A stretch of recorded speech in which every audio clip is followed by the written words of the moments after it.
Arthur, man, like so we were on our meeting the other Wednesday night, man, and you had our whole group, man, just rocking it and motivated with your story, man. So just talk to me, man. You recently closed nine units. Just go ahead and give me a brief intro about you and sort of your journey that's got you to this moment right here. Yeah, sure, man. I appreciate you. I appreciate you and the group that you put together. It's been amazing networking, brotherhood, sisterhood. Lately, a lot more women have been joining, which is good to see. Um, and so a lot of credit to you and being able to bounce things off of you in the group. And so just want to give a shout out to you first and foremost. And thank you. Appreciate you, bro. Appreciate you. Yeah. So I always had a passion for healthcare and real estate. Um, my mom was in the healthcare field but also very entrepreneurial. She was a sleep lab technician. My dad was he owned a mortgage, where he was like a mortgage broker. He had a mortgage company back in the day. And my mom used to she used to take us on tours of like open houses and in rich areas. I'm from DC area. Um, and DC, PG, Maryland area. And Yep. she would take us to Potomac, Maryland, Oh DC, yeah, yeah. multi-million-dollar houses. And we'd be up in there like it's our house, eating the cookies and running around, looking at architecture, real estate, sort of thing like that. So, and then I'll try to make this fast too. But on my mom's side, multiple of my aunts and uncles passed away to some sort of cancer or another. My mom's still Mhm. with us by God's grace, and one other uncle. But I was always in and out of hospitals, hospice, um, nursing facilities, visiting aunts and uncles, and there would be like a funeral every 2 years or so, just like coming up. And my aunt stayed in this one facility that wasn't that great. It was dark, didn't smell great. My mom would come home upset. And so when I was like 12, I knew I wanted to get into healthcare as an administrator. And so that's been my career path. From 16, I just worked all different line staff jobs in healthcare, um, kitchen, housekeeping, maintenance, Yeah. activities, all that type of stuff. And I Gotcha. always, Got always so had a so goal. so what were you I guess what were you doing, in order to like were you in real estate before this? I know you got a background in healthcare, seeing that with your Yeah, family and all, but like, were you yeah. in real estate before you hopped into multifamily? Yeah, so the goal was always to own the real estate and the operation of the healthcare. So that Okay. was always my mind, was to buy real estate and run healthcare operations. Gotcha. Um, so I started looking into real estate at the same time, probably around like high school. Okay. Um, my dad was always interested in real estate, and because of mortgages, and so he had all those old VHS tapes of, like, this is going way back, but like people that were I teaching see. real estate. Yeah, VHS tapes, yeah, yeah. people that were teaching like real estate techniques. So if I got in Mm-hmm. trouble or something and was sent to the basement, I was reading through his real estate stuff. And plus, I started to work with him in the mortgage company, and I started to learn the loan side, filling out 1003 applications and everything like that. And then he would tell me little tips about like tax liens. And so even like late high school, early college, I was going down to the courthouse and getting tax lien lists. I started driving around vacants. I didn't know how to pull it all together, but I was like scratching the surface. But I didn't have a mentor. The education wasn't out there as much as it is now, like what you have with your platform. There wasn't school community. There wasn't, it just wasn't that. And so I was trying to learn all this stuff on my own, even through like college. And finally found a mentor in the real estate space. I literally had like $4,500 from my tax refund, and this course was like 7,000. You go to this hotel weekend lobby type thing, and then they try to sell you at the end. And they said, all Mm-hmm. right, well, if you bring in a partner, we'll let you do it 50-50. So I stood on a chair. I was like, does anybody want a partner? And I interviewed this guy and learned wholesaling. Fast forward, and about 8 weeks later, had my first wholesale deal, 25,000. Um, and that was my launch into real estate, was wholesaling. Gotcha. Wholesale, yeah, wholesaled a while, then finally got into fix and flip, buy and hold. But I've been in single family for a minute, but interested in multifamily, but always just thought it was a huge entry to barrier to entry. So what was it? I guess that took you from that single family mindset into getting into apartments.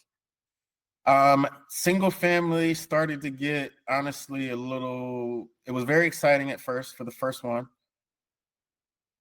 and then it started to not make sense for the amount of work I was doing, and then my profits on a per door, the lowest would be like $200, and I'd still Yeah. be like, I hope nothing breaks, because if it breaks, I'm gonna be in the hole. Yeah, there goes Um, a year. There goes a year of cash flow. You know what I mean? Because you had you got to replace a water heater or something like that, man. So, yeah, okay. I want to get into this deal that you just closed. All right. So you had that background.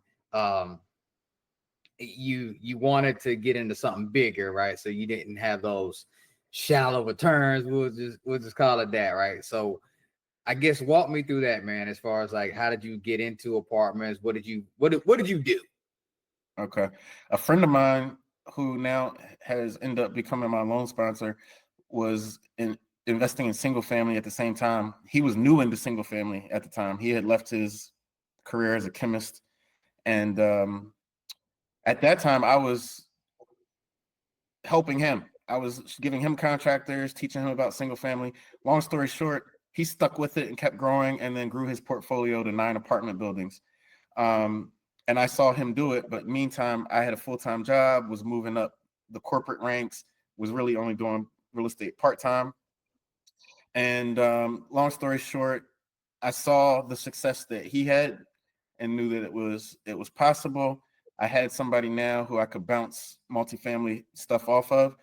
Um, and then I just started realizing that I got my success in single family from paying a mentor and from being part of several networking groups in single family. And that's how I finally got some success there. So I said, well, I need to do the same thing in multifamily. I need to find a group. I need to find a network. I need to start immersing myself. Um, Multifamily mentors are, a little bit more expensive, which was one of the things that drew me to you. It was comparatively much more affordable. And but I ended up joining multiple multifamily groups and started to get the education that was required. And then I realized that, hey, the same way I could buy a single family with no money down or be creative or get into deals, you can do the exact same thing with multifamily. There's kind of no difference except for a couple zeros at the end. Yeah, I mean it's the same thing. It shocks me that a lot of people try to do it themselves. You know what I'm saying? And it's so hard to really make progress when you on an island trying to figure it out, trying to look at a YouTube video and put stuff together. It's so much better when you do like you did, right? When you got networks, when you're around other people that are doing it, because now you could take a deal, you could bounce it off other people. You can find what other people are doing, which can inspire you. You know, which is sort of like what you did with everybody in that group is in the apartment business, but your deal is pretty unique, man. So I want to sort of fast forward into this deal, man. Yeah. Just tell me, like, how did you find this deal? What was the process like? And this is your first apartment complex, right? Our first apartment complex, GP Okay. on my first apartment. Okay. All right. Gotcha. Now, did anything that you did in your wholesaling or flipping business, was that necessary in order for you to close an apartment deal? I would say that it's not necessary, but I am appreciative of the journey, learning the real estate business from a wholesaler perspective, because the whole thing a wholesaler does is find deals. And Yep. I fine tune those skills to find deals. At the end of the day, that's probably one of the most cornerstone things of apartments is finding deals. And I was pleased to know that the things I was doing for single family, I'm just doing the exact same thing for multifamily, and it works the same. Yep. So I found this deal through the technique of just buying a list. As a matter of fact, I used the same exact software prop stream that I was using for single family for multifamily. The, o- Yep. the only difference is I ran the list for larger properties. Yep. Okay. Yeah. All right. So you had prop stream going because you already had that in your wholesale and single family business. You pulled a list of apartment complexes, and are you calling those people yourself, or how does that work? When I first started off, I was, but no, I was able to grow it to hiring a VA, and Okay, it doesn't have to be expensive. I pay her $5 an hour, 20 hours a nice. week. Where's she out of? Philippines? She's out of the Philippines. Yeah, yeah. Yeah, They got pretty good English, right? So they can accomplish that goal for you. All yeah, right. So then let's hop into it. So eventually you found this 9 unit, and I guess they responded to one of the calls that your virtual assistant made. that's right. Gave the list to the virtual assistant. She called. Um, the guy answered. He wasn't really. I would say that you could tell he wanted to sell, but he wasn't really pressed to sell. He threw out a number. She did manage to get him to say a number that he'd be willing to sell for on the phone, Mm-hmm. and so that showed that it was a lead to follow up with. So she Mm-hmm. called him. She kind of like he kind of brushed her off and was like, "I need this amount, 275,000. I'll just throw the numbers out there, 275,000. I want." And Wait, hold on. 275,000 for how many units? 9 units. For not 9 units. All right. So if anybody thinks that you gotta go, most people they come in like, oh, I gotta have all the money. I gotta have millions. You know what I mean? But you can go get apartment complexes for 275,000. I mean, that's crazy, right? But putting Yeah, in the effort, right? That's what happens. Okay, you find that he says 275,000. I know when I first heard about it, I was like, man, go get that property right now. Like, go yeah, buy it. yeah. Yeah. So talk to me. Like what happened after that. So I listened to the recordings from my VA, and I listened to it, and I was like, 275, 9 units. I immediately do a little research. I go Google Maps, crime maps, market data, median income level, all that type of stuff. Mm-hmm. And I knew it was a deal. So I called him. He didn't answer. Called him again, didn't answer. Next day, called him, no answer. I called him probably 6 or 7 times, no answer.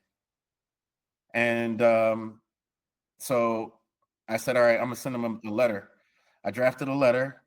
I used Chat GPT, my assistant, and I told it I want a warm letter but professional, letting them know that um, the price he mentioned is sounds reasonable to me, and that I'm interested in purchasing this property. I told him to expect a call from this phone number. Even the beginning of the letter built some rapport. Hope this letter finds you well and in good spirits and healthy, something like that. And then I told him to expect a call from my phone number. I went to UPS and I paid the $12 for this lead to send him a letter overnight, so that I had a tracking number and so that he got a nice, big envelope. And so I Yeah. know he was going to open it, had my Yeah. logo on there and everything. And then I waited one day after he got the letter and called him back. He answered. He answered the call after my letter. Previously, he hadn't. Now, I think Yeah. the key point here is I didn't give up. I could have marked them off as not interested, didn't return call, Yeah. because I called him like 8 times. Yeah. I was like, no, not for nine units, Yeah. 275.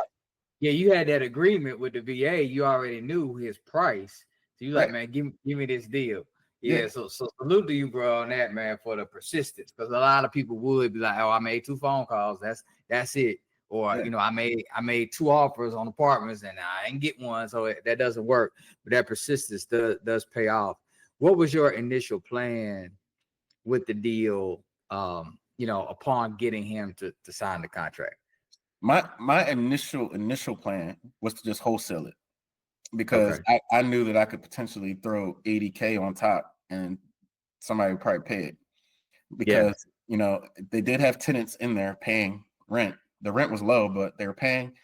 And I know I could have thrown 80K on top, 90K, and another investor would still have room to come in and Mm-hmm. handle it. So that was my initial plan. And the reason why is because when I pulled up the crime maps, there was a couple shootings around.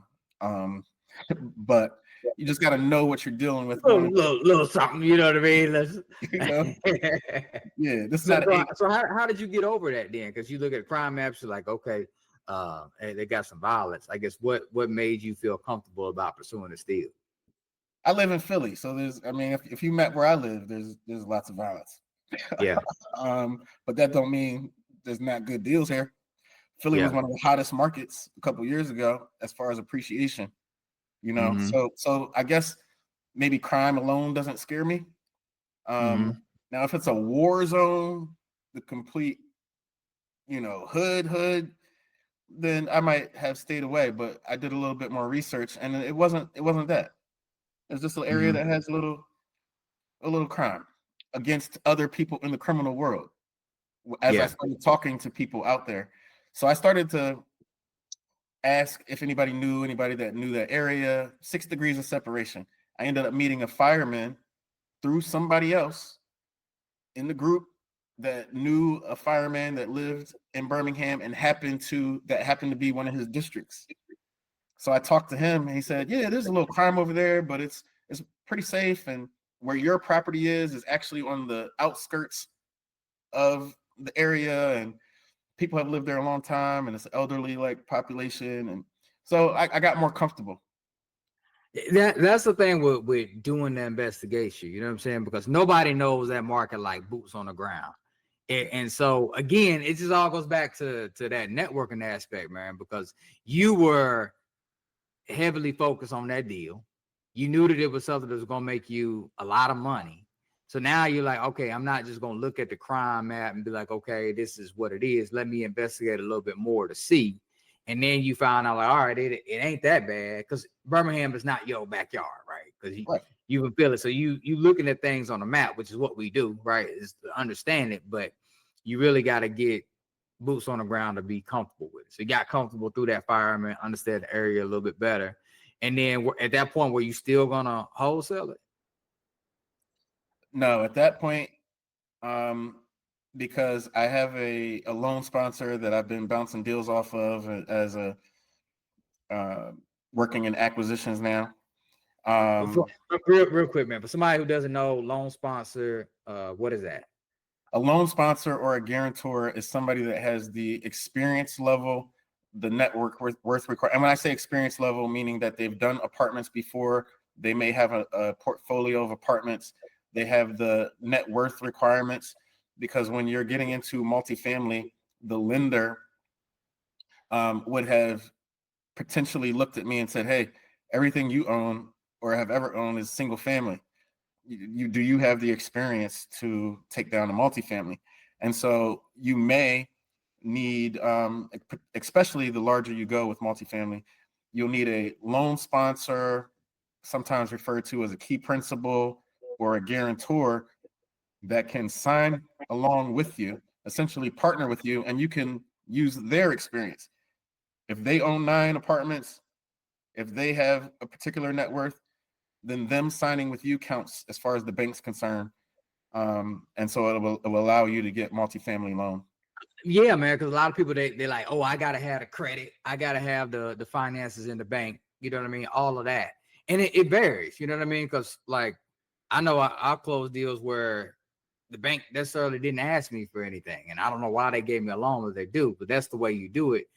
At least if you know a bank is having a problem approving you, you can go get somebody else who understands the business. Now all of their experience and credentials and network becomes yours.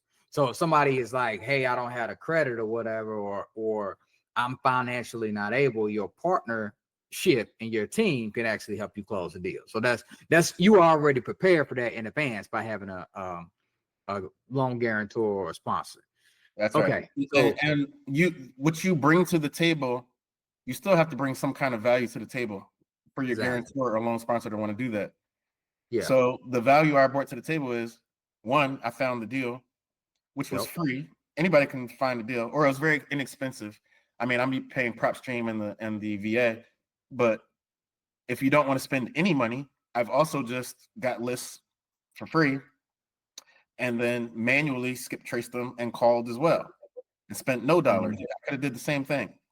Mhm. But The value I'm bringing is finding the deal, doing all the due diligence, and sometimes that alone will allow somebody to partner with you if you find a great deal.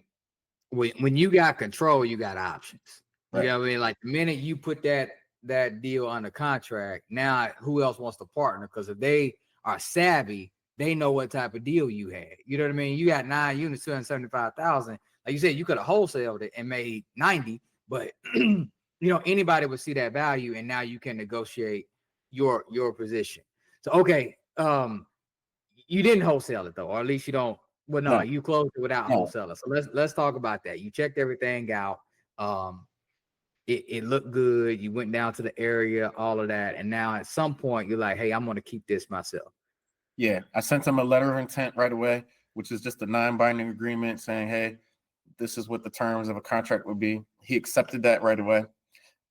After I did a little bit more due diligence, I was like, man, I should have just sent an agreement of sale right away because I didn't want this to slip away. So I sent him an agreement of sale before I even saw the property via DocuSign. Actually, I skipped a very important point. When I called him back, built a little rapport and everything, and I was good with 275, but something just told me to say, is that the best you can do? And just stay silent. And he was like, oh, well, what do you got in mind? I didn't have anything in mind because I didn't think he was going to budge. And just 245 came into my head. I said, 245. He said, all right, I could do 245. So I actually got it for 245, not 275. Bro. That's that everything negotiable, bro. So Yeah. that's that skill set in you, man. Just knowing to always ask. Yeah. Closed mouths don't get fed. So yeah. So that's a smooth 30,000 off.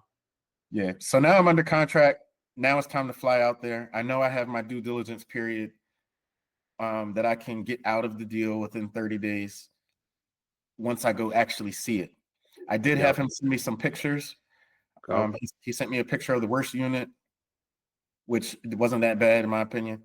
And there was one hoarder in there that really messed up one of the units. And they sent me some pictures of the other ones. And I was like, man, these are almost like roll in ready. So flew out there, was happy to see that the pictures I saw versus what I saw in person was spot on. Was happy to see that the neighborhood in front of my property had some new renovations. Some people are flipping over there. I talked to some people just walking the neighborhood. I make it a point to drive not only that section but around, just really do some more eyes on the ground work and conversations. There was a guy out there from the city department painting the lines on the street and making new. So to me, anytime I see the city investing in an area, he put bike lanes. Yeah. He painted bike lanes. I was like, oh, okay. Oh, yeah. Bike lanes around here? Yeah, that's a sign. Yeah. It's a sign. So I talked to him. Hey, asked him about the parking spots, asked him about the neighborhood. He's like, oh yeah, I was gonna buy a house right across the street, but I lost the bid. This is a nice area, Okay. Yeah. And I'm thinking, okay, I looked at crime maps and so I asked him. I said, well, it looked like a little bit of crime. He was like, yeah, but that's, it's not bad. I like it. It's up and coming. He gave me more positive feedback. Yeah. Yeah. And then I also scheduled, because I was only there for 2 days, I scheduled like 20 contractors to come through. So from 7:30 in the morning to 6 at night, I just had 3 electricians, 3 plumbers, 3 roofers, 3 meeting all these people. My property manager that I had already vetted and was going to go with, he was there and stayed there the whole day with me pretty much. He joked with me. And that's smart, man, because now all those contractors are seeing other contractors. So now they like, all right, let me not go ahead and try to just get maximum amount. Let me actually give him a quote that could win me this bid, because I know somebody else is coming in either right before me or right after me. So yeah, that's smart to do that, bro. Yeah, a couple of them even said, if these guys come in higher than me, let me know. I mean, lower than me, let me know. And I'll see what I can do. Yeah. Yeah. So they're trying to win the bid. You created a little bit of a bidding war with the contractors there. Yeah. Okay. And I flew out there with my GC too, from Philly. Okay. Who I partner with on single family stuff. He flew out there with me. so we could split up and interview these guys. And so that, and he has the contract in mind. So another important point is I never swung I swung a hammer to hang up some pictures in here, but I Yeah. don't, I never hung drywall, swung a hammer. I know some Same. costs and things from single family, but I don't really know. So he came out there Yeah. with me to make sure everybody's on point and see the property and help manage things as well. Yeah, man, I struggle with some of that IKEA furniture, so I definitely not going to I'm definitely Yeah, not going to a property try to do too much myself. But yeah. you don't need that in order to own. So okay, you got that done. You got your contractors. I guess what was your I still got to come back to the wholesaler, man, because that was such a big thing with what you did and how you flipped it from the wholesaler into you sticking on. So Yeah. just just talk about that a little bit and All how right. you made that switch. All right. So the sweet thing is, after I had the inspection, also they found some termites in the crawl space, and so I used that as a negotiating tool. And also, the seller had told me he did all new electric, or that all the electric would be done. Wasn't true. I got to do some rewiring of some of the units. So I went back to him with the inspection report, shared parts of the inspection report with him, and said, "Hey, you had told me that all the electric was good. I got to rewire, 3 units, and I found termites. I really kind of played that up. Now my inspector said it wasn't that bad. It's going to be treatable. It's cool. But I told Yeah. him termites and electrical. I need a seller assist of 21,100. Not a decrease in the price. A seller assist so that it lowers my whole closing costs. Yeah, yeah, absolutely. Yeah. So I did that. And because the deal was so low and I wanted to take some money out at the table, I wholesaled it to myself. Yeah, So okay. That's what I want to hit on, but not to glance over that. A lot of people don't know that you can actually do that though. So instead of you already had the price 245,000, so that's a great price on 9 units. But instead of having him either go lower, you like, nah, man, at the closing table, kick in another $21,000, which is a win for you because that's immediate money that you can use. You can now take that $21,000 and reduce the amount of money that you have to bring, or you can either take it and apply it directly to those repairs. So that's yeah, real cool. And I tell everybody to do it that way, especially if the property appraises, right? Because now you can finance price and you get that money in your pocket to actually go do something with. A yeah. good deal there. And now you had this contract, right, of $60,000 that you say that again, you wholesale to yourself. So now I have it under contract for 245,000. So anytime I Okay. put a property under contract, or any of us, a lot of us, we put a property under contract under an LLC that we already have established. Mm-hmm. 9 times out of 10, we're going to be closing in a different entity name, particularly Mm-hmm. apartments, if you Mm-hmm. don't already have your entity set up. Mm-hmm. So, I typically every deal I've ever done, I put it under contract in one LLC that I use for like wholesaling fees, and then I transfer that contract or assign that contract to the closing entity. And typically, I name it after whatever. Like every property I have is named after the street. So if it's 1412 South Street, I just do 1412 South Street LLC, or Yep. like that's typically what I do. Yep. Um, so in this case, I knew I was assigning it or transferring it to the name of this property. We'll just call it Rose Avenue LLC. When I did that, I assigned it for $60,000. So essentially, the sale of the property was 305,000 total. Mm-hmm. And at the closing table, I get the check with the difference. Come on, man. And, Yeah, and wait a minute. Hold up. Were you in that new LLC? yeah, Yeah, so you own the contract at the beginning, right? And at 245,000 with an LLC that you control. Then you sell it to another LLC that you own and control with a $60,000 wholesale fee that you get to go pocket right on that yeah. transition. Yes, because it's two different entities. It doesn't And matter see, a that lot I'm of people, yeah, let me say, I want you to finish that thought, but that's very challenging to do in the single family space, right? Especially with lenders, because they're going to look no, at this you new can, entity. you You can. can? Yeah. Okay. That's where I learned it. I I was able to take some of the same single family plays and put them in the multifamily play. So you can Gotcha. do it. There is caveats. I mean, everybody has to be on board. Mm-hmm. In this case, the seller has to be on board. All the states across America, you have to be clear that you're wholesaling. It has to be in the contract, and he has to agree. He didn't care. Um, and then the lender has to be friendly. So you can't do this with you're not going to be able to do this with an FHA loan or some conventional bank loans. But Yeah, okay. That's what I was more talking about, right? When the lenders see that, it's usually a red flag to be like, no, yes, we gotta come in and block this. yes, But on the way that you did it, the way you structure it, and usually in commercial, they're used to seeing those structures of LLCs that are yes, different. So they're yes, not worried about an individual who's going to own the property. They're more like, okay, what entity is this and who are the players of that entity? yes. That's 100% because it Yeah. happens all day long in commercial. Yeah. As you start looking for deals, you're going to see tons of wholesalers that are just trying to throw a 3% fee on top of whatever deal they send you. It happens every single day. And you're right. You're it's more it's more normal to see changes of entities or additional entities or fees going different places in commercial. Mm-hmm.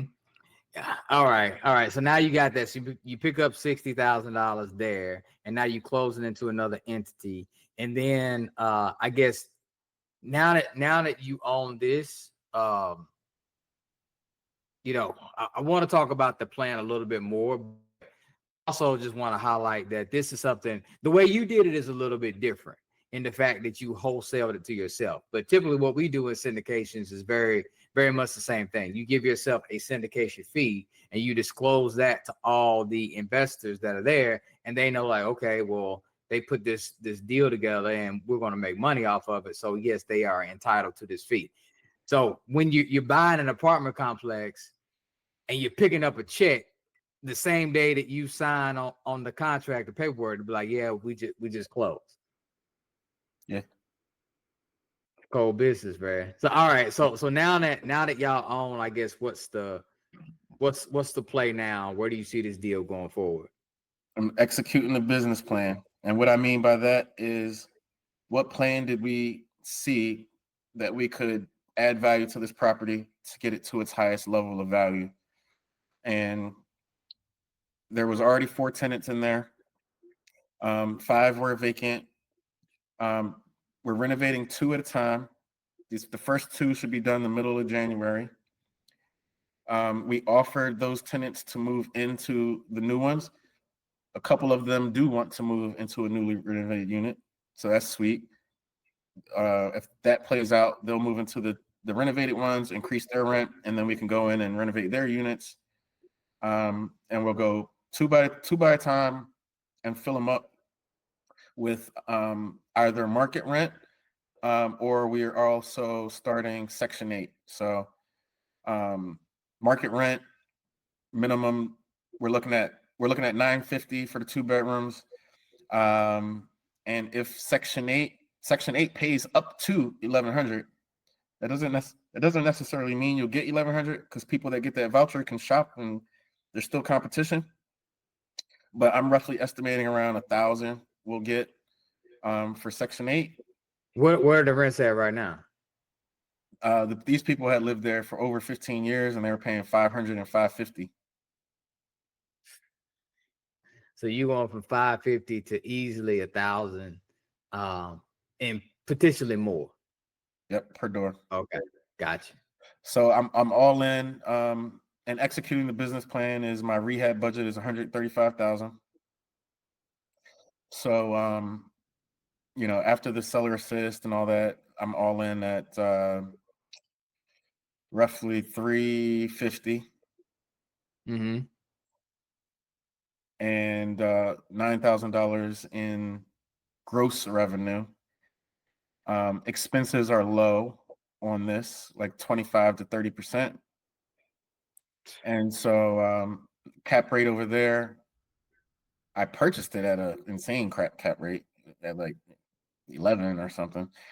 But when we refi out, we're looking at targeting like a 7.5 cap rate. Even an 8 makes sense. So the after repair value is going to be anywhere between 800,000 on the low end and $1 million, and all in at 350. And then add closing costs and everything, like 375. So you're all in renovation, closing costs, everything 350, 375, and you'll be out of that somewhere between 800 to 820 or so to $1 million. Yeah. Conservative. Conservative. Of 800 one 9-unit deal. Come on, talk to me, man. Hey, so God is good all the time. Come on, bro. Come on. So if anybody else, I guess we'll wrap it up with this, man. If anybody else wants to do this business, what would you say maybe it's the top 1 to 3 things they need to do in order to make it happen for them? A lot of people talk about this, and I was in the position where I had to really learn it and know it, and now I believe it to my core. And it's because I'll also mention that this wasn't easy. This wasn't sweet. Like you had to work, and you had to have belief. I was laid off. I will mention that during this time frame. Somewhere shortly after I met you, and I let the group know that at that time, and it wasn't easy. Yeah, I remember the day. I remember the day you said it. I was like, okay. I was like, well, let's go. And I was like, all right, well, it was bittersweet, but I just grinded. So I would say the first thing might sound taboo, but it's belief that you can do it. The grind, the focus, and knowing that it can happen, the faith that it can happen. And once you believe that, then you're ready to get a mentor. Because there's no point in getting a mentor if you don't believe that you can do what they're going to tell you to do. Because I've seen students get into groups, mentor will tell them to do something, they don't do it, and then they wonder why they don't have results. It's because you didn't believe and follow what he told you to do. Yeah. People ask me, how'd you do it? I did what I was told to do, and I followed the steps, and I Yeah. There's no secret sauce. There's no magic. You know what I mean? It really is just doing what you know to do. Yeah. So belief, finding a mentor, finding your tribe. Jason's tribe is excellent. I'm a seeker of knowledge, so I'm part of multiple tribes and read multiple books and consume multiple YouTube. And what that does is allow me to tailor and tweak to my style, because now I have a style that's cumulative of that. So find yourself a tribe and lock in. Jason's group is a good one. And so yeah, belief, finding a mentor, and then execution and not giving up. You gotta not give up, because there's going to be some long days. I mean, this might sound like it all happened for me in a week, but I was looking for deals for 7 months, about 6 months. Yeah. But guess what? It feels really good to find this diamond in the rough, even though I went through lots of weeks and reviewing lots of deals. It's not going to be the first deal you look at. It's going to be like the 150th deal or the 200th deal. You got to go through a lot of no's, because we're looking for grand slams. Anybody can go out and buy an apartment tomorrow. There's hundreds for sale. You could buy it tomorrow, but are you going to make money on it? And is it going to be a grand slam? So you got to be patient and find what you're looking for. So that's what I would say the top 3. Appreciate it, man. And so now, like, you are on this wave, man. So do talk about this, man. What are you doing now? Like, what's next for you? All right. I'm out of celebration mode. I was in celebration mode for like 48 hours. Yeah, that's gotta go. Now I'm looking for the next one. you know, my goal initially was to get one around 120 units, and you know, I had to adjust the strategy to get some wins along the way. So now I'm back on that larger apartment complex. I'm still reviewing deals. I'm making sure that all the things that got me this deal is not stopping while I'm executing the business plan on that one. So I have a ton of deals in my box to go through today. And that's the plan, is to take down a next one. I also am starting a real estate fund to invest in real estate with two of my partners. And so that's my focus. It's all acquisitions and all finding the next deal. Sweet, man. How big is that fund you starting? $15 million fund. Okay. All right. To purchase Not apartments. bad, right? Yeah, from first multifamily into, you know, closing on 9 units, next go to a $15 million fund. And I guess if anybody wants to reach out to you, man, as far as like maybe even investing in the fund or just talk a shop about what you're doing in the apartment business, or maybe they got a deal that they need somebody to be an end buyer for, you know what I mean? Like what would you say is the best way to contact you? Best way, my IG is at focused REI. That's FOCUSED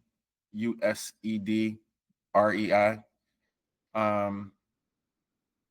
That'd be the best way to contact. And 1681pmg.com.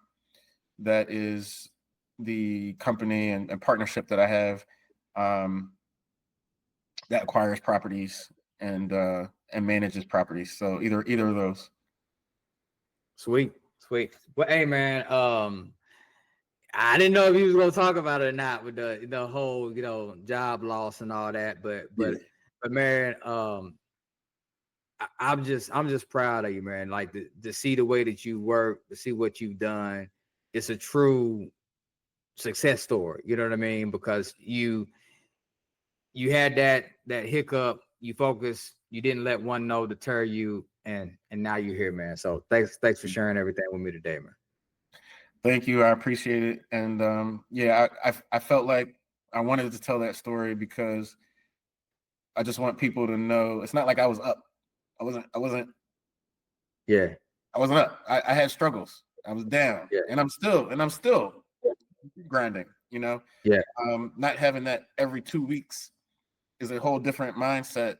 But this has been an exercise in executing extraordinary faith and extraordinary belief, and grinding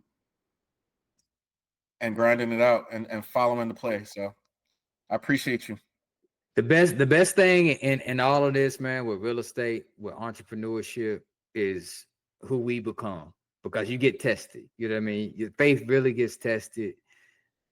Being able to get up every day and go work when there's no reward coming in really will challenge you, man. And so salute to you, brother. So we'll wrap it up with that, man. And I know people will get a lot of value out. So thanks for sharing. I appreciate you.